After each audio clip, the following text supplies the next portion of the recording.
Hello, everyone, and welcome to another video of Let's Discuss. I am Wrestling Man along with Jim Boy Star, and today we're going extreme. Yeah, we got some ECW here. I'm excited about it. I am too. This was, if you remember the last video, this was one of the albums I was most anticipating reviewing because I'd never heard this album before. Mm-hmm. So ECW, in my opinion, with exception of maybe, I would say a handful, and I think that might even be generous, not particularly known too much for their songs as much as WWE was. As a whole, there's a few, and we'll get to them, obviously, in this album. Mm-hmm. Yeah, and I agree. I mean, because for those that watched the original ECW, they know that, they used, the real songs from the artists. Mm-hmm. Instead of, coming up with their own, which you mentioned. But I sort of liked that. I mean, and I've said it many times on my show in the past, how I didn't really get into ECW until like 99. Mm-hmm. So for them to be using, say like a Pantera or an Alice in Chains, that was different. That was pretty cool. Mm-hmm. So Now, for 14, Good. no, I was gonna say for a 14-year-old kid, it's different.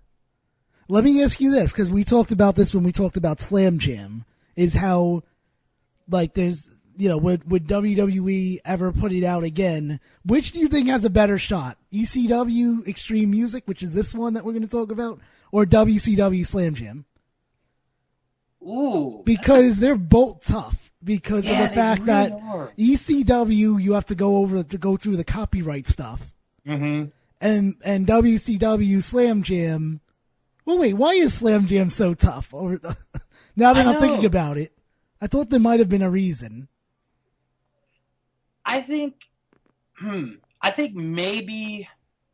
I think this would be tougher because I feel like WWE hates going through the copyright stuff. Oh yeah. So Absolutely. I think this one we'll never see again. Even though these are pretty much all, but I think like 2 or 3 cover songs, But yeah, I mean, Vince McMahon will never pay a dime out of his pocket to use, the real song. Well, he has, but it's very, very rare. Very rare.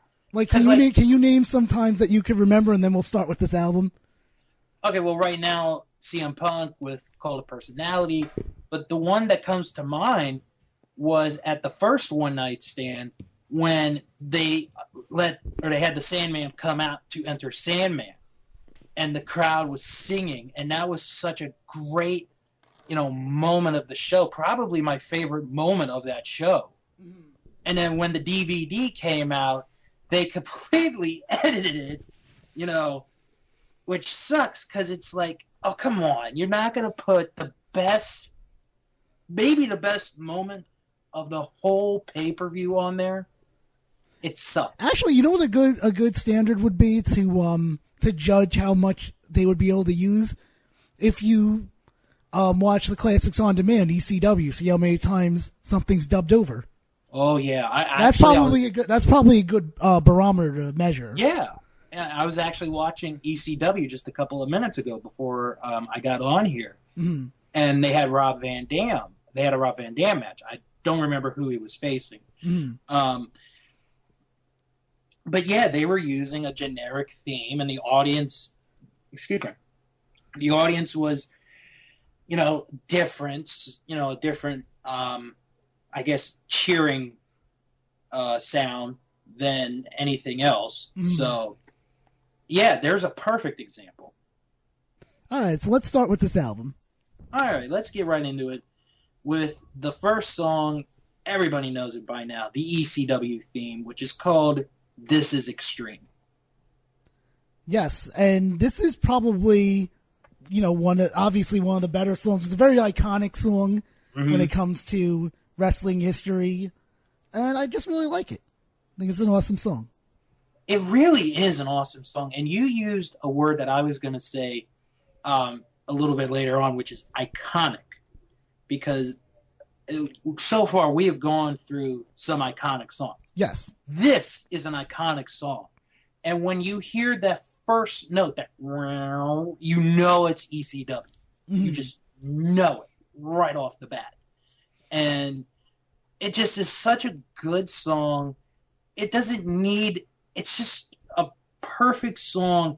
If you had to describe ECW in song, this is it. Yeah. This is the song. There is nothing else. Mm-hmm. Agreed. And they used it for their TV show every week, for such a long time, that it's honestly, it's one of those TV theme songs that right off the bat, mm-hmm. that, you just know, right? Like with The Simpsons, when they have that with the clouds coming in, oh, Simpsons is coming on. Mm-hmm. Or Cheers or Family Guy. I'm just using a couple as an example. You just know right off the bat that show's coming on. When you hear, the beginning of the ECW theme, ECW is coming on. Mm-hmm. So and like I said, you use the word perfectly. That is an iconic song. So now we go into the wrestlers' themes, and we start with Lance Storm, whose theme is El Fantasmo in the Chicken Run Blastorama, the Wine, Women, and Song Mix by White Zombie. I think that the actual name of the song way more interesting than the actual song. I felt it was very generic. I was not a fan.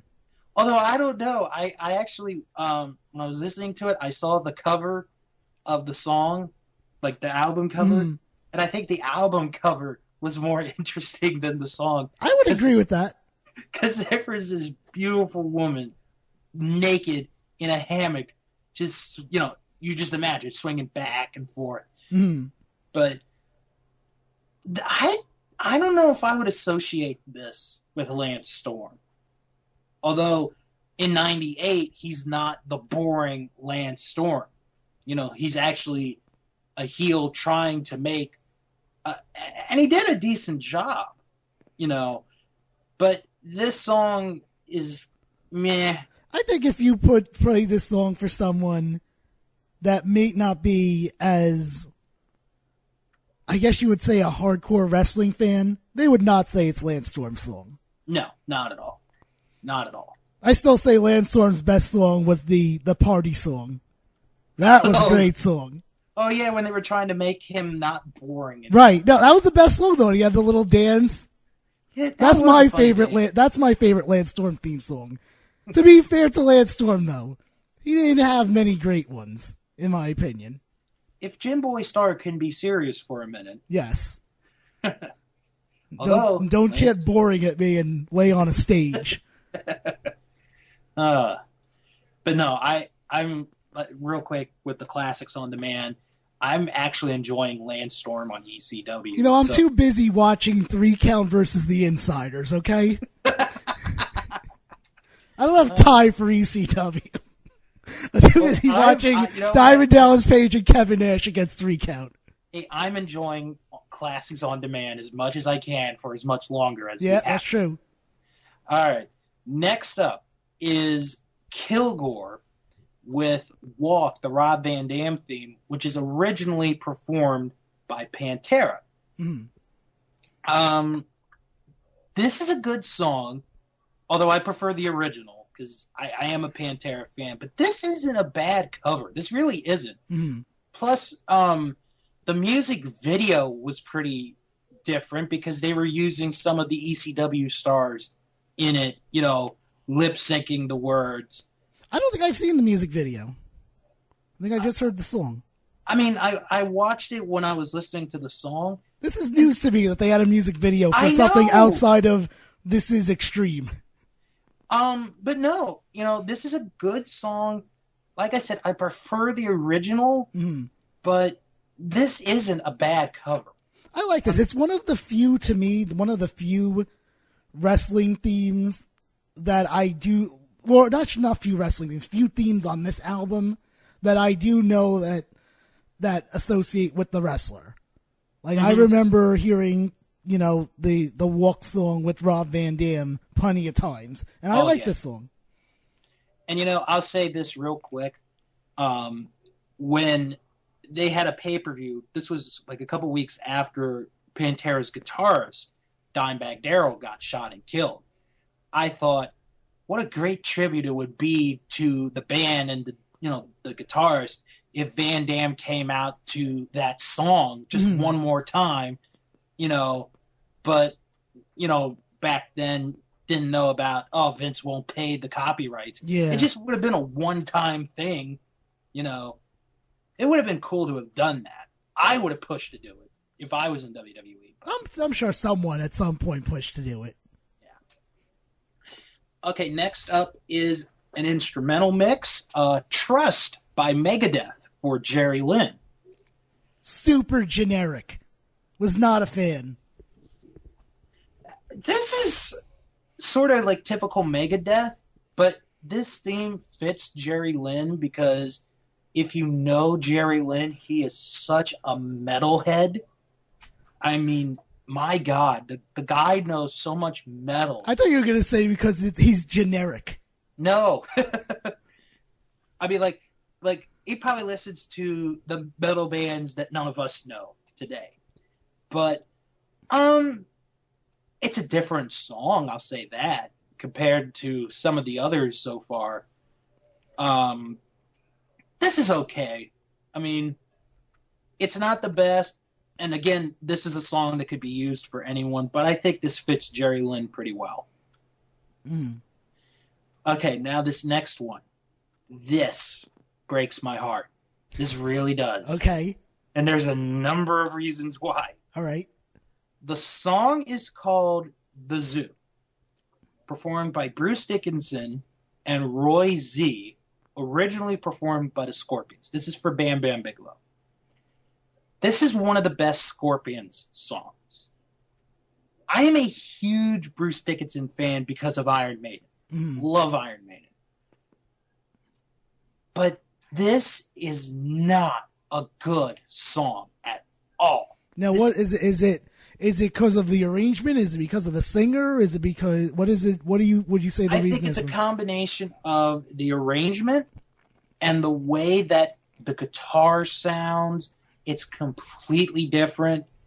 And because Bruce, if you listen to the Iron Maiden albums, he will sing and he's got a good voice.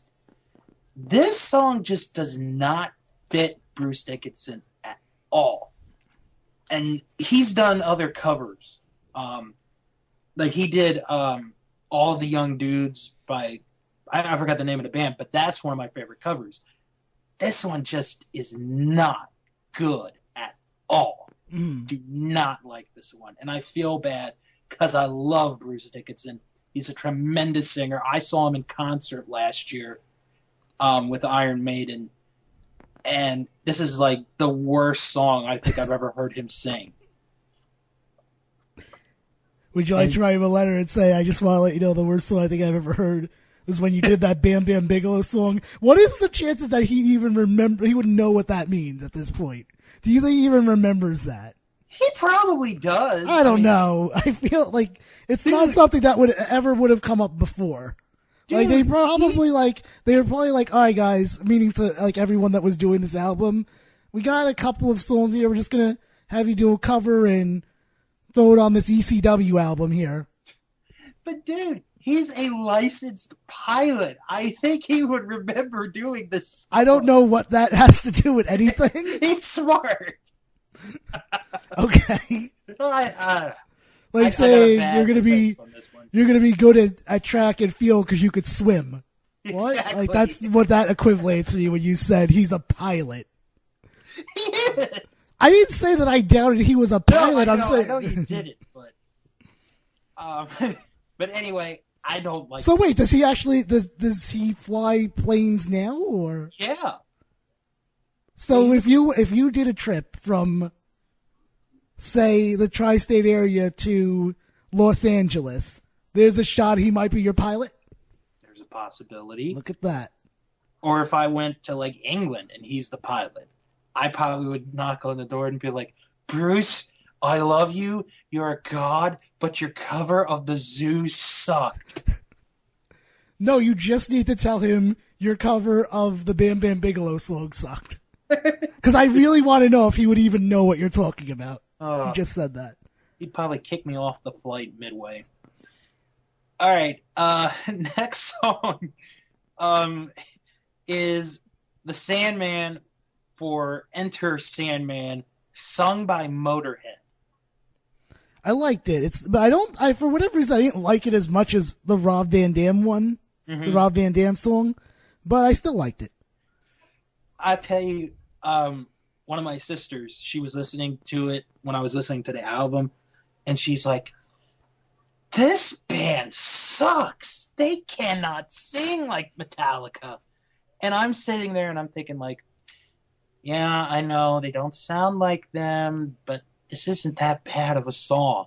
You know, It's just the way that Lemmy is. I wonder if it's also because of that so many people associate that with Metallica, that anyone else doing it, you already have a bias against them. Yeah. But I mean, this song, is just, you could put it with so many people. I mean, for wrestling, we put it with the Sandman. Mm-hmm. Baseball, it's Mariano Rivera. I know you don't like the Yankees, but it's true. He came out to that song all those years. I like this one. I don't think it's the best song, but it's a good song, and they did the best that they could, I thought. Mm-hmm. Yeah, like I said, I liked it, but I just don't think it's one of the. For whatever reason, I thought the Van Damme song was better. Mm-hmm.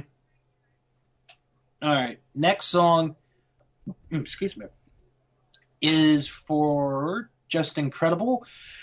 Snap Your Fingers, Snap Your Neck by Grinspoon, originally performed by Prong.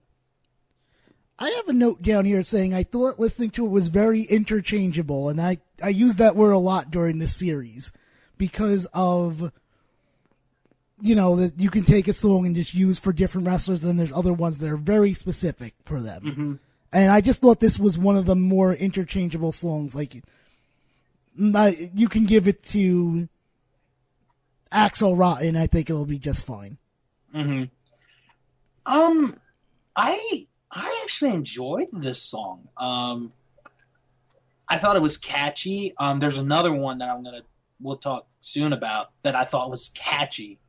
But I didn't mind this song. It's probably one of my favorite songs off this album. But it's not, I probably said it a lot with this album. It's not that bad of a song. Mm-hmm. So, but yeah, I agree. This song could be used for anybody in ECW. Yeah.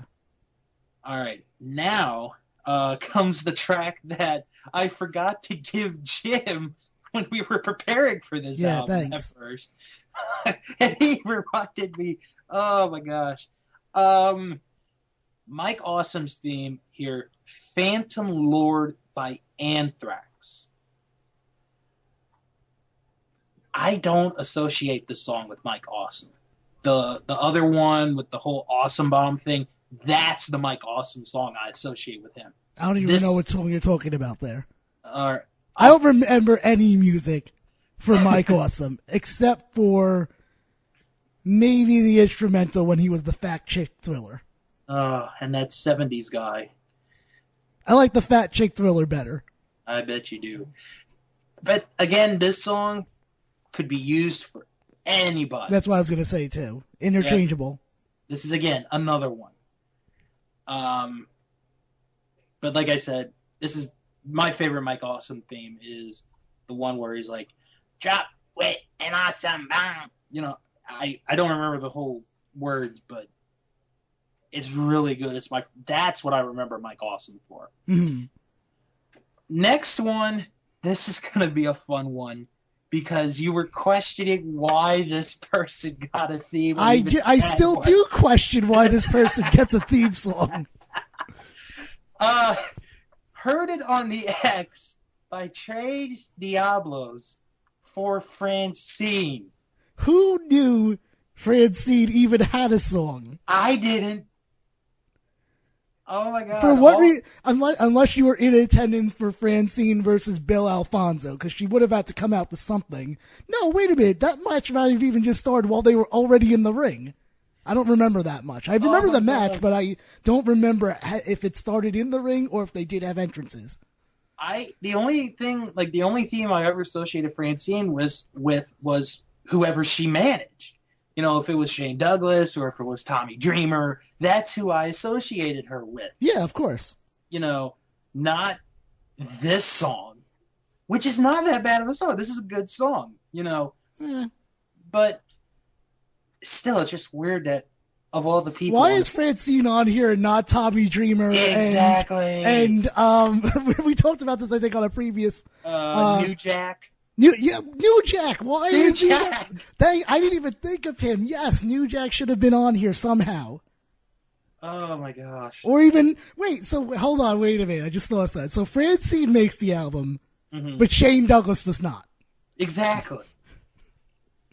How does that work? Again, this is going back to who in the world prepares these songs? Who decides, hey, we're going to put Ken Shamrock on an album, even though the same exact song was on the last album? Who's on the track listing committee here? Oh, man. Yeah, I'm furious about this. Too bad that protest is 15 years too late. If I only knew then. But that's the problem, is I didn't know then because no one knew Francine had a theme song. You will Chris Benoit this song. You will never mention this song on record like WWE does with but the difference is the reason I wouldn't mention it again is because I'll probably forget it by next week.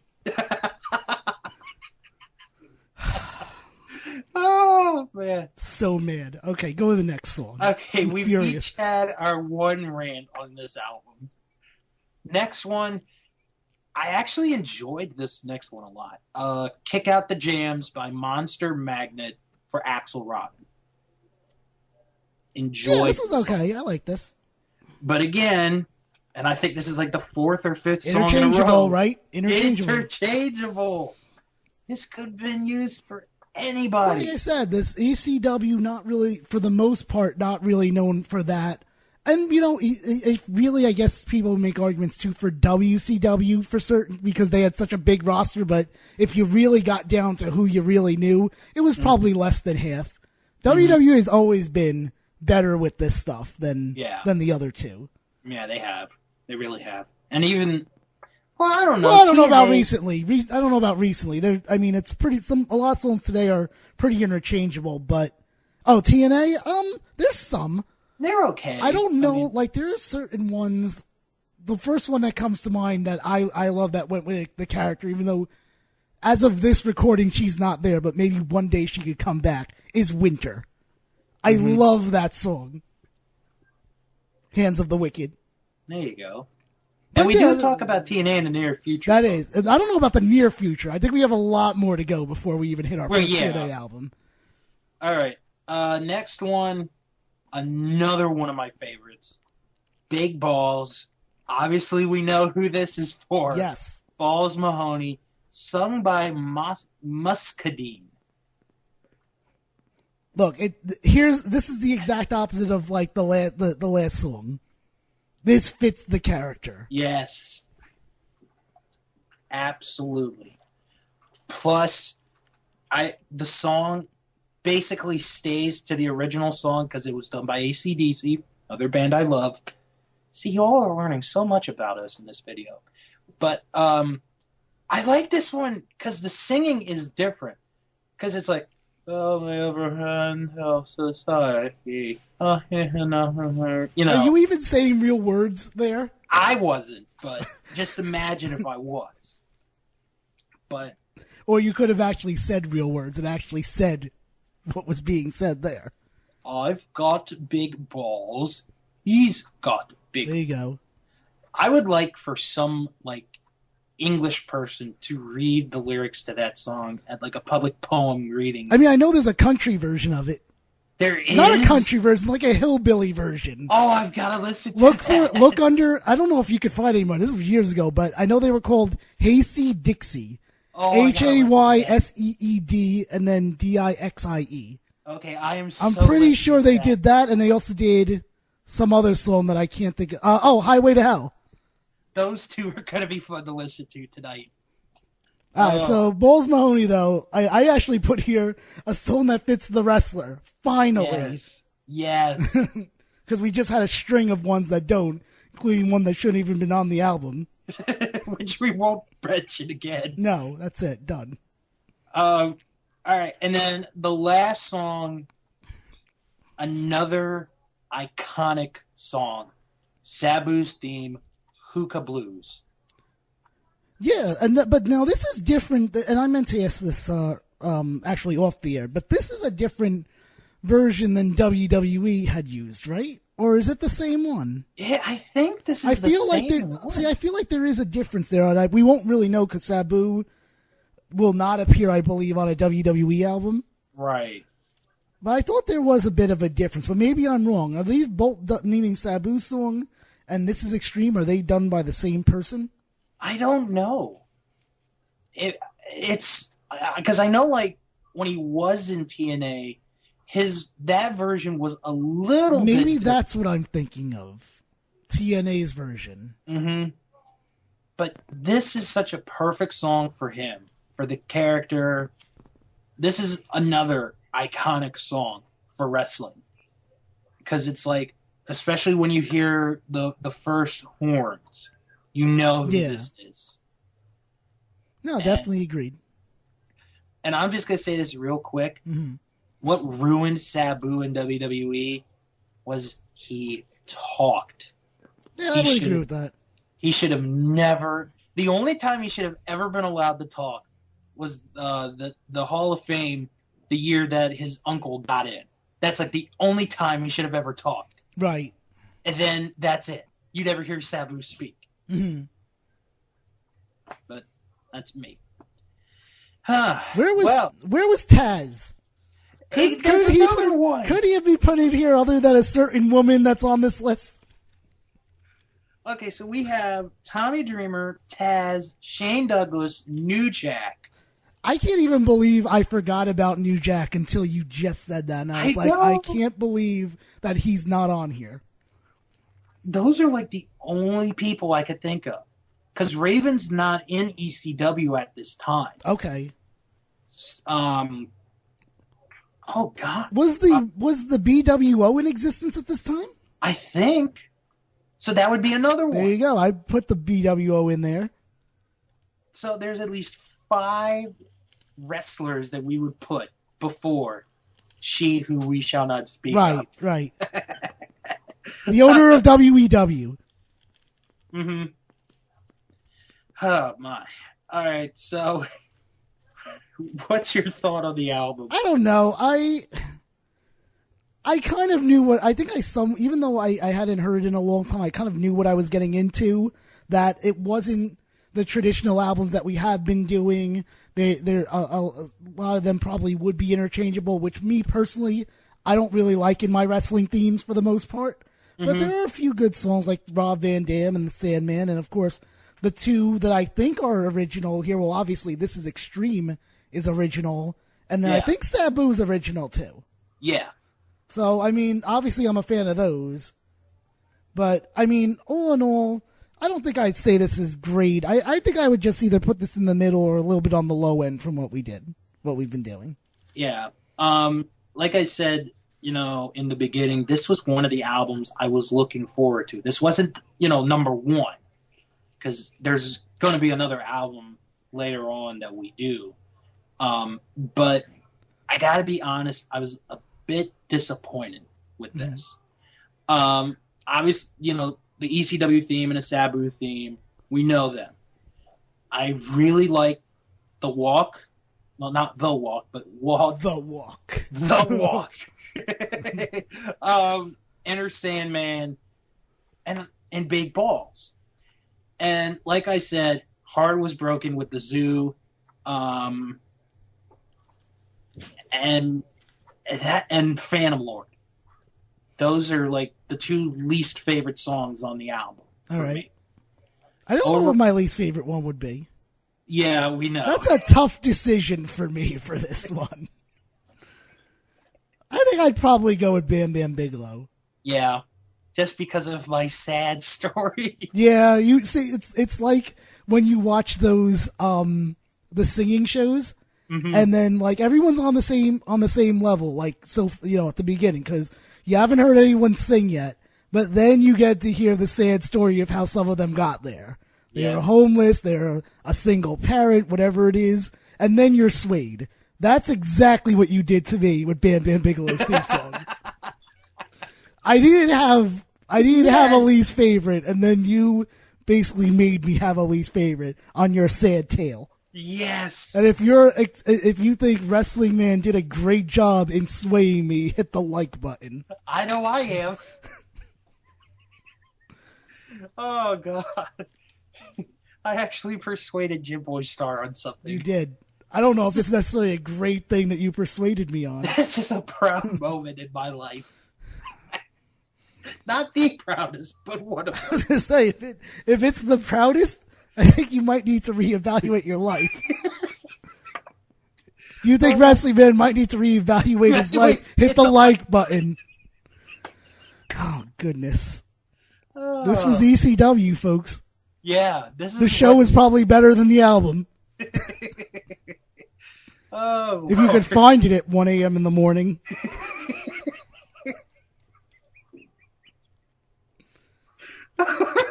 What is wrong with you?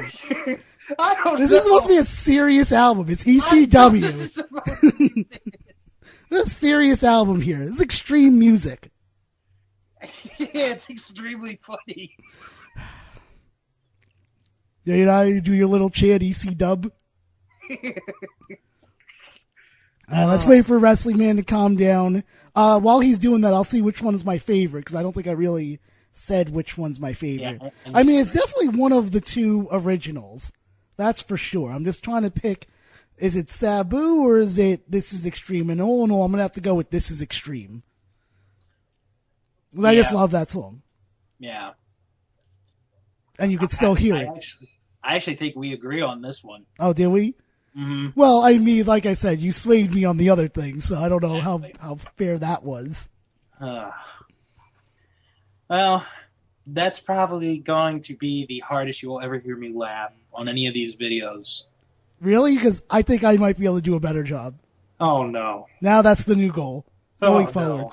Speaking of going forward, before I forget, everyone check the description because within a few videos, we're going to be moving the YouTube page. It's going to have a different address. In fact, we have the next one is Volume 3, right? Right. That one will be on this one, but then the next one after that is Volume. Whenever Volume 4 comes out, that's the last one that'll be on the old page. So just make sure you go check the description and see, the new page and the address, and make sure you subscribe to that, because after that, this series ends on Volume 4 if you stay where you are right now. Mm-hmm. So I just want to make sure everyone's aware of that. So go switch while you have the chance. Right. I have nothing else to say, so I don't know if you want to wrap things up here. I mean, are you all done? Just go to sunsetflipshow.com. Yep. Check out everything we got going on. Very good.